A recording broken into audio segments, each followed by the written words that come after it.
Dear students, ఈరోజు మనం ఒక చిన్న రైమ్ గురించి చెప్పుకుందాం. ఆల్రెడీ మనకు తెలిసింది ఇది యాడ్వర్బ్ అనేటువంటిది. యాడ్వర్బ్ అంటే ఏంటంటే వెర్బ్ అంటే పని, మనకు తెలుసు కదా పని అనేటువంటిది. ఈ పని ఎలా జరిగింది అనేటువంటి తెలియజేసి, అంటే వెర్బ్ క్వాలిటీ ఎలా ఉంది అనేటువంటి దాన్ని తెలియజేసే దాన్ని యాడ్వర్బ్ అని చెప్పి అంటాం. గతంలో మనం చాలాసార్లు చెప్పుకున్నాం. ఏంటి? He is reading loudly. అతను పెద్దగా చదువుతున్నాడు.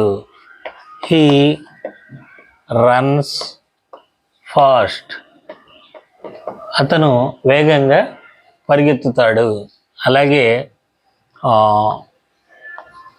She wax slowly. సో ఇవన్నీ కూడా ఇక్కడ ఫాస్ట్ కానివ్వండి, అలాగే స్లోలీ కానివ్వండి, లౌడ్లీ కానివ్వండి, ఇవన్నీ కూడా యాడ్వర్బులు అంటారు. అంటే ఈ పని ఎలా జరిగింది అని తెలియజేస్తూ ఉన్నాయన్నమాట. సో ఆ వెర్బ్ ఎలా జరిగింది తెలియజేసేదాన్ని యాడ్వర్బ్ అంటారు. ఇది మనం అంతకుముందే తెలుసుకున్నాం. అయితే ఈ యాడ్వర్బ్ అనేటువంటి చూసారు కదా, ఎప్పుడు కూడా వెర్బ్ పక్కనే వస్తుంది. మ్యాక్సిమం ఎక్కువగా మనం ఈ యాడ్వర్బ్ని ఎక్కడ రాస్తాము అంటే వెర్బ్ పక్కనే, వెర్బ్ తర్వాత రాస్తాం. అయితే ఒక్కొక్కసారి ఈ యాడ్వర్బ్ అనేటువంటిది వాక్యం మధ్యలో కూడా వస్తుంది అనమాట. చూడండి ఈ వాక్యాన్ని చూడండి. She has just completed her work.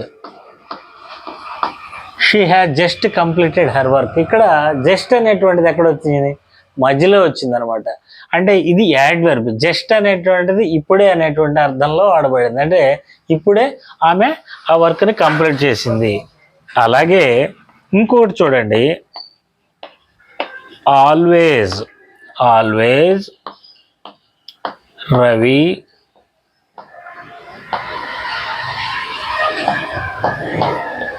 tells the truth. ఇక్కడ always Ravi tells the truth. అనేటువంటిది ఈ always Ravi tells the truth అంటే ఆల్వేజ్ అనేటువంటిది ముందు రాసాం అనమాట. ఇది కూడా యాడ్వర్బ్. ఎప్పుడు అనేటువంటిది, ఎప్పుడు రవి నిజమే చెప్తాడు అనేటువంటిది. అంటే యాడ్వర్బ్ అనేటువంటిది దీంట్లో మనం ఏం తెలుసుకుంటాం అంటే, యాడ్వర్బ్ అనేటువంటిది వెర్బ్ క్వాలిటీని తెలియజేస్తుంది. ఈ యాడ్వర్బ్ జనరల్గా వెర్బ్ తర్వాత వస్తుంది. ఈ యాడ్వర్బ్ వాక్యం ప్రారంభంలో అయినా రాయొచ్చు, లాస్ట్లో అయినా రాయొచ్చు, ఒక్కొక్కసారి మధ్యలో కూడా వస్తుంది. అంతే ఈ రైమ్లో మనం తెలుసుకునేటువంటి అంశాలు అన్నమాట. ఓకే, ఇప్పుడు మనం చెప్పుకుందాం, తర్వాత మనం దీన్ని పలుకుదాం. ఓకేనా?